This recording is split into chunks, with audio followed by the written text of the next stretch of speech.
Next, African fashion is no longer where major fashion houses search for inspiration from.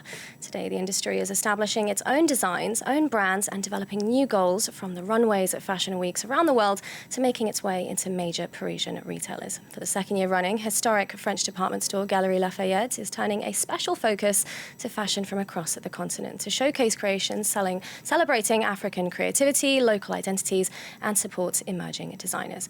Now, to mark the Africa Now pop-up at Galeries Lafayette, we are joined by a key figure from this showcase, Adama N'Diaye, the Senegalese fashion designer behind Adama Paris. Welcome to Eye on Africa. Thank you so much for joining us here today.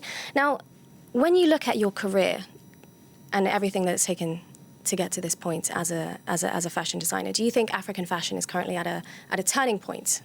Oh, we've been at a turning point years before, but yeah, it's definitely a momentum, and African fashion is showcasing that we have nothing to be shy about or hiding, and we vibrant, bold, and it's just the start. So you were one of the key partners in this showcase, this pop-up at Galeries Lafayette, Africa Now, and you were part of the team that selected the designers that are featured in this showcase. How did you make those decisions? How did you choose those designers? Which fashion house? You know, being a creator in any exhibition art is really hard. But my first goal was to showcase fashion that people can wear, Parisian and people, millions of people that come to Galeries Lafayette can wear. So it was more about those who can really sell the Africa that everyone can wear, first of all, and also those who have stocks. You know, it's just like, you know, because we're here for 3 weeks, and it's been 2 days, and it's been overwhelming. People are really coming in, and they are into African fashion. So those are the two major things that I was looking for in design, and of course, like creativity and beauty, but that's everywhere in African fashion. I have heard some people say that they thought 3 weeks was not long enough, that they wanted more time. It's still not long enough. But you know what? This is the second season, and I think that Galeries Lafayette seeing that Africa is now a key player that they need to work with. So what does it mean to you to be showcased here at this iconic department store, Paris, one of the fashion capitals of the world? What can people expect from this pop-up? Bold, bright, beautiful, different, and daring. I think that it just means for us designer that we want to be global. We want to be seeing here in Paris, in New York, and we want also customers to be able to come and talk to us, see us. So we at the pop-up most of the time, because we definitely, for myself, I'm never in my shops. So just to be able to just like see our customers and talk to them, and you see the overwhelming support of, you know, the diaspora coming. It's just really Do you think nice. People will be surprised by what they see? Oh, definitely. This is Chrissy Brown. This is Chrissy Brown. Chrissy Brown from Ghana. Unfortunately, she's sick. She couldn't make it with me. And we have Ibrahim Fernandez from Côte d'Ivoire, and we have Sisters of Africa from Senegal. So it's just different brands that bring the best of Africa and the best of fashion. So on that note, the term African fashion, we've been using that, well, I've been using that here with you on set. When we talk about African fashion, should we be more specific to the countries we're talking about? Should we say Senegalese fashion, Ghanaian fashion, Ethiopian fashion? Because these are not the same. I think so. I think that, you know, there's not such a thing as European fashion, or, you know, I think that Africa is not a country, it's a continent, and we're so different and beauty. But I think that those differences also make us proud, and we don't have that issue I don't mind people calling me, calling African fashion, but, you know, when you come to us, when you come closer, we will see you, we will showcase the difference and the little subtle, you know, difference that you can have from Côte d'Ivoire to Senegal, or from Senegal to Ghana. And African fashion is like African identity, but it's like African now.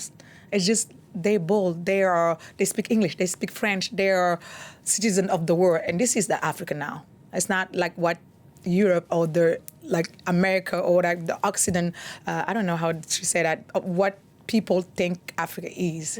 Africa is really something that we live, we are, and it's out there. And maybe that's the day that will come in the fashion industry, when these individual local designs are credited to the country itself. Maybe that's the day we're looking for in the African fashion space. I couldn't say it better. So my next question, in your journey Yeah. as a fashion designer, how can the industry grow further from across the continent? What is missing to push African designs from across the continent further into this space? Definitely funding. Government funding or government help or business angel. African fashion need funding, need money in like any industry to grow, to just scale up. Yeah. And this new generation of consumers that we're seeing now, they are more focused on sustainability, things being green, supporting local artisans, manufacturing, where the fabrics are coming from, how it's made. Is this an opportunity for African designers or a challenge, do you think? It's both. It is. It just sounds really crazy, but it is both. I think that it's an opportunity because we are like in this time and area that we have access to communication, we have access, and people can really access to us like, never before. And it's a challenge also because, the structure are not really strong enough to carry all and to scale up right away. So we need to keep working, and I've been doing this for 25 years, and with Dakar Fashion and all these platforms, I think that that's the challenge, to try to find really good money and to try to scale, but to do it our own way, in our own terms. And in 10 years, where would you like to see African brands positioned within the luxury fashion space? But one thing, luxury and Africa go together, because we've been doing like one pieces, and we've been sustainable for years. So to us, it's not even a discussion. And I think that now there is buyers, and like Galerie Lafayette, they see that potential, and I think that it's going to be really huge. We're growing, but in few years, not even 10 years, we're going to be out there. And very quickly, my final question. So your designs have been worn by Beyoncé. Can we expect her to show up at this pop-up? No. Yes, last year she was around, and her mother come and shop twice with Blue Ivy.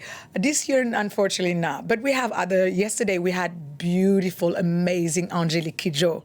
Like, she was amazing. She stayed there. She shopped, she danced with us. So we do have support. We'll have to keep an eye on whether Beyoncé shows up. Yeah. To be seen.